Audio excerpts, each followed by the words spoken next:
Hello guys, this is Mohammad Aqib Khan from study stuff. आज मैं आपको बताने जा रहा हूँ कि डिप्लोमा इंजीनियरिंग क्या होता है। तो बेसिकली डिप्लोमा इंजीनियरिंग एक 3 साल का कोर्स है। It is not a degree but it is a certificate course जो आप 10th के बाद करते हैं। अब इसमें बेनिफिट क्या है और इसके नुकसान क्या हैं वो मैं आपको बताता हूँ। सबसे पहली चीज़, डिप्लोमा इंजीनियरिंग क्या है। Basically it is a certificate course जो 3 साल का कोर्स होता है, जिसके बाद आप एलिजिबल हो जाते हो कहीं भी नौकरी करने के लिए। कहने का मतलब ये है, डिप्लोमा इंजीनियरिंग का मेन क्राइटेरिया आपका 10th है, पहली चीज़। दूसरी चीज़ ये कि शॉर्टकट तरीका है, आपको नौकरी करने के लिए शॉर्टकट तरीका है। जो लोग ज़्यादा नहीं पढ़ना चाहते, जो लोग ज़्यादा आगे मतलब यूजी पीजी या पीएचडी प्रोग्राम नहीं करना चाहते, उनके लिए डिप्लोमा इंजीनियरिंग बना है। 10th करने के बाद आप 10th में कम से कम आपके 55% मार्क्स होने चाहिए। 55 to 60% मार्क्स भी अगर आप लाते हैं, बट ये आप मेक श्योर करिएगा कि इसमें जो मेन जो आपका क्राइटेरिया है that is for physics science and maths. 10th में साइंस और मैथ्स का मेन आपका फोकस होना चाहिए। अगर 10th में आपका साइंस और मैथ्स में ओवरऑल आपका 60% या 55% एग्रीगेट आ जाता है, दोनों का इंडिविजुअल की बात कर रहा हूँ। अगर आपके 55 से कम नंबर है मैथ्स में या 55 से कम नंबर है साइंस में, तो आप अच्छी जगह पे डिप्लोमा करने के काबिल नहीं होंगे। वैसे आप प्राइवेट से कर सकते हो, नॉट एन इशू, बट अगर आप कहीं और से करना चाहते हो तो उसके लिए आप नहीं एप्लीकेबल होगे। फॉर दैट केस आपको कम से कम 55 to 60% मार्क्स एग्रीगेट लाना पड़ेगा दोनों सब्जेक्ट में। अब चलते हैं इसके बारे में बात करते हैं डिप्लोमा इंजीनियरिंग क्या होता है। ये एक 3 साल का कोर्स है। 3 साल के कोर्स के लिए आपको करना क्या पड़ेगा, पहले तो आपको 10th क्वालिफाई करना पड़ेगा। 10th में आपको अच्छे नंबर लाने पड़ेंगे। 10th में नंबर लाने के बाद आपको फॉर्म्स भरने पड़ेंगे। अब ये फॉर्म्स कहाँ कहाँ आते हैं? देखिए, डिप्लोमा इंजीनियरिंग एक पूसा बहुत ही ज़्यादा इस वक्त अच्छा उस पर चल रहा है। पूसा से आप कर सकते हैं डिप्लोमा। दूसरा, आप डिप्लोमा कर सकते हैं जामिया से। बाकी मेरे नॉलेज में मैं आपको सलाह नहीं देता कहीं और से आप करिए, वो बिल्कुल प्राइवेट हो जाएगा। आप पूसा पॉलीटेक्निक ज्वाइन कर सकते हैं जो कि दिल्ली में लोकेटेड है, और जामिया मिल्लिया इस्लामिया, ये भी one of the most reputed colleges of India है, यूनिवर्सिटीज़ ऑफ इंडिया में आता है।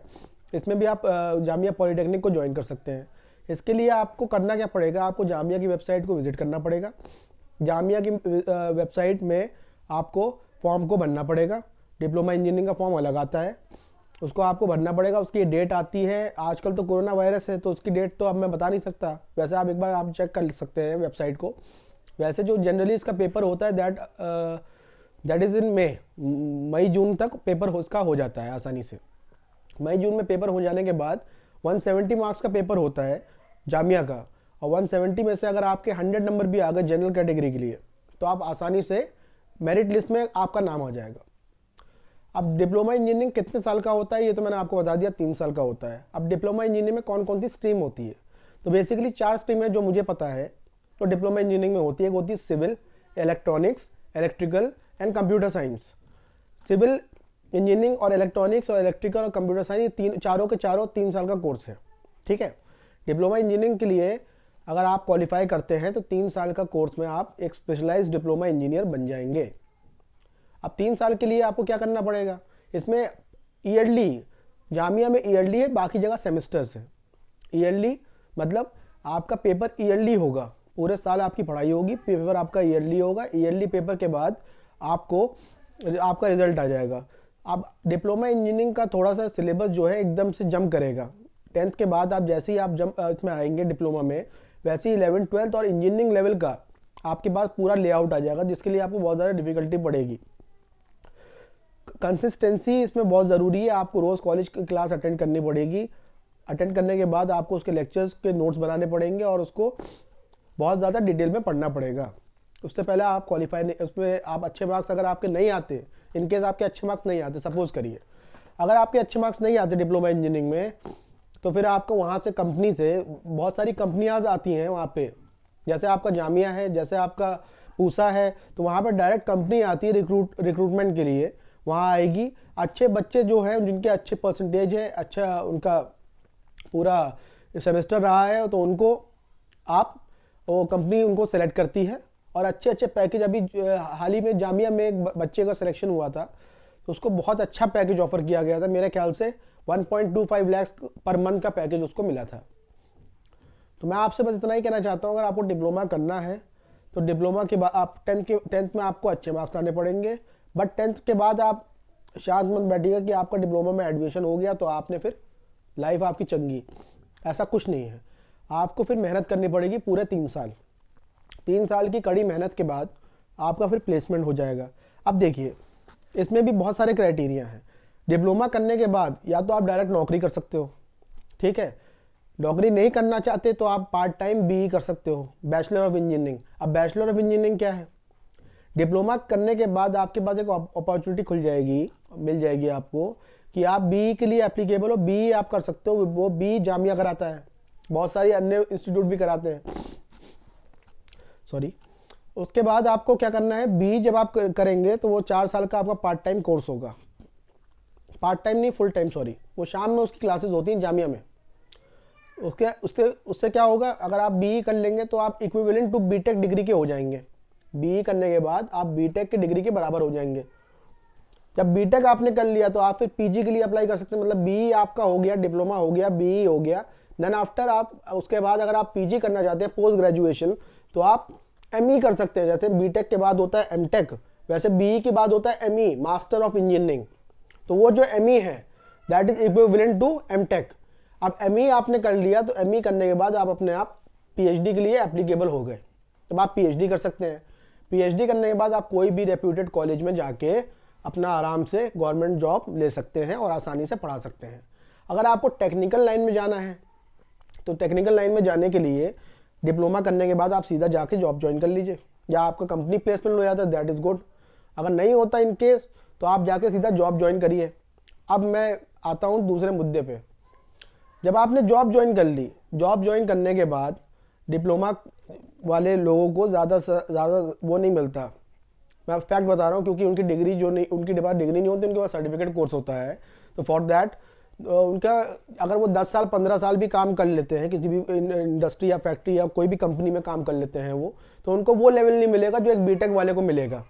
तो उसके लिए कंपनी उनको सजेस्ट करती है, दोस्त यार उनको या फ्रेंड सर्कल जो होता है वो उनको सजेस्ट करता है कि आप जो है जाके बी कर डालिए पार्ट टाइम। तो उससे होता क्या है, जब बी पार्ट टाइम लोग कर लेते हैं तो उनका लेवल और उनका लेवल लगभग बराबर हो जाता है। 15 ईयर के बाद प्रमोशन या बहुत सारी चीज़ों में दिक्कत आती है। अब जाहिर सी बात है, एक डिप्लोमा इंजीनियर कंपनी का वाइस प्रेसिडेंट बन नहीं सकता।